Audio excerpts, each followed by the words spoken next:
കഴിഞ്ഞ തവണ ഒരു മണ്ടൻ കപ്പടിച്ചു, ഈ തവണ ഒരു മണ്ടി കപ്പടിക്കാനുള്ള സാധ്യതയുണ്ട് എന്നുള്ളത്, ഇതിനോട് എന്താ പറയാനായിട്ടുള്ളത്? ഈ മണ്ടി അത് ആരും ആയിക്കോട്ടെ, കഴിഞ്ഞ തവണ ഒരു മണ്ടൻ എന്നുള്ളൊരു സ്റ്റേറ്റ്മെന്റ് പറഞ്ഞിട്ടുണ്ട്. മണ്ടൻ എന്ന് പറഞ്ഞാൽ അതായത് എക്സാമ്പിൾ ചിന്തിക്കുക, ഈ മണ്ടൻ എന്നുള്ള ടാഗ് എനിക്ക് അവർ തന്നതാ. അപ്പൊ ആ മണ്ടൻ എന്ന് പറഞ്ഞല്ലേ അത് ചിന്തിക്കുക അവര്. മനസ്സിലായി പറഞ്ഞത്? അതായത് ഇത്ര പേര് വോട്ട്, ഇപ്പൊ ഹീറോ മറ്റേ ഹീറോയിൻ അങ്ങനെ എല്ലാം കൂടി തന്നിട്ട് അല്ല അത് അവരിപ്പോ എല്ലാവർക്കും അന്ന് നമ്മൾ ചെന്നിട്ട് 2 ആഴ്ചയല്ലേ ഉള്ളൂ. ഞാൻ 2 ആഴ്ച മിണ്ടാതിരിക്കായിരുന്നു.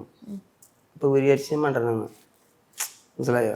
ഞാൻ 2 ആഴ്ച മിണ്ടാതിരുന്നപ്പോഴും എനിക്ക് കോൺഫിഡൻസ് ഉണ്ടായിരുന്നു എന്നെ വോട്ടും കൊണ്ട് തോപ്പിക്കാൻ പറ്റുന്നു. കാരണം ഞാൻ ഒരുപാട് താഴെ കിടക്കുന്ന ആൾക്കാർ കൈ കൊടുത്തിട്ടുള്ള, മുകളിലുള്ള ആൾക്കാർ എനിക്ക് കൈ തരുന്ന വിശ്വാസം ഉണ്ടായിരുന്നു.